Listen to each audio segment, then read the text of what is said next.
बधाई हो इंडिया, तुमने एक मध्यम वर्गीय परिवार को प्रभावित रूप से डिस्ट्रॉय कर दिया।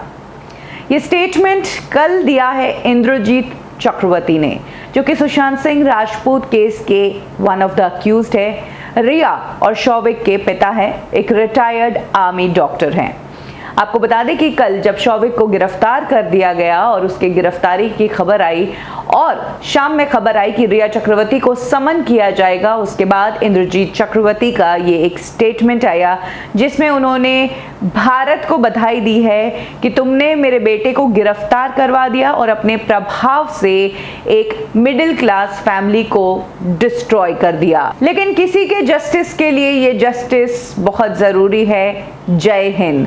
कुछ इस तरह से एक सिंपैथेटिक स्टेटमेंट इंद्रजीत चक्रवर्ती की तरफ से कल आया, जिसमें उन्होंने अपने बेटे के अरेस्ट होने का दुख जताया और उनकी फैमिली के टूटने का दुख जताया और रिया चक्रवर्ती के अरेस्ट पर भी उन्होंने दुख जताया कि हो सकता है कल मेरी बेटी भी अरेस्ट हो जाए। कुछ इस तरह से स्टेटमेंट इंद्रजीत चक्रवर्ती का आया। इंद्रजीत चक्रवर्ती सुशांत सिंह राजपूत की डेथ के बाद से कभी भी नहीं बोले हैं। ये पहली बार रिया के किसी फैमिली मेंबर ने एक स्टेटमेंट दिया है।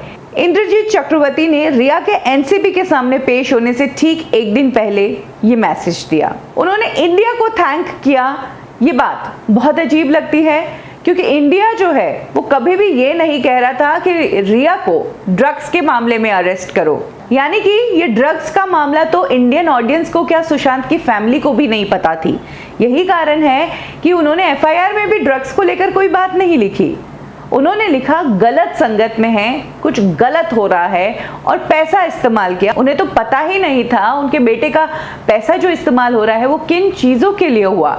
ड्रग्स का अंदाजा ना सुशांत की फैमिली को था और ना ही इंडियन ऑडियंस को था, और ये अंदाजा लोगों को नहीं लगे इसके लिए शौविक और रिया ने तो ड्रग्स वाले चैट्स डिलीट भी कर दी थी, जो कि ईडी को तब मिली जब उन्होंने इलेक्ट्रॉनिक एविडेंसेस को जब्त किया, उन्हें फॉरेंसिक भेजा, जहां पर पता चला कि कुछ डेटा डिलीट किया गया है। और जब उस डेटा को रिट्राइव किया गया तब सामने आया कि ये तो ड्रग्स चैट है, इसमें तो ड्रग्स का मामला भी है। तो ईडी की छानबीन से ये ड्रग्स का मामला पता चला और उसके बाद एनसीबी आया। यानी कि अभी भी जो ये केस चल रहा है ये ड्रग्स के मामले में चल रहा है, सुशांत सिंह राजपूत मामले से डायरेक्टली कनेक्टेड नहीं है। हालांकि कनेक्टेड है लेकिन डायरेक्ट कनेक्शन नहीं है। तो ऐसे में यहाँ पर इंडियन ऑडियंस को थैंक्स क्यों कहा रिया के फादर ने, ये भी एक सोचने वाली बात है, क्योंकि ड्रग्स की ये बात तो किसी ने की ही नहीं थी। रिया को अक्यूज बनाया गया सुशांत सिंह राजपूत की डेथ के मामले में, ना कि ड्रग्स के मामले में।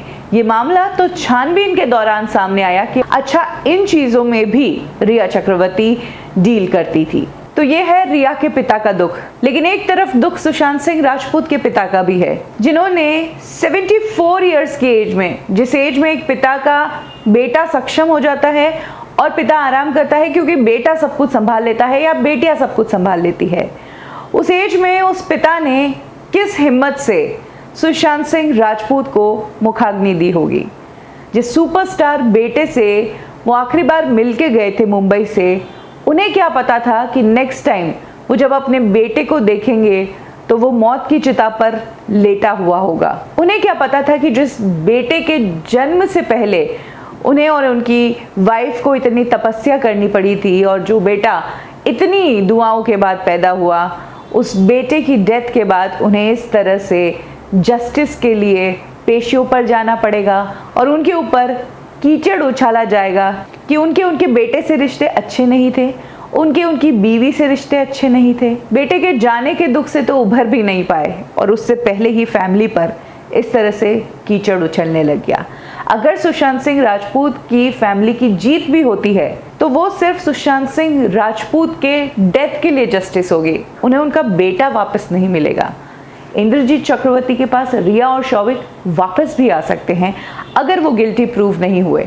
उनके पास सेकंड चांस हमेशा रहेगा स्टार्ट करने के लिए। लेकिन क्या सुशांत की फैमिली के पास कोई सेकंड चांस है? कोई ऐसा चांस है कि उन्हें उनका वो ब्रिलियंट सुपरस्टार बेटा वापस से मिल जाए? नहीं। आप ही डिसाइड कीजिए कि किसका दुख ज़्यादा गहरा है और किसके दुख से दुखी होना चाहिए।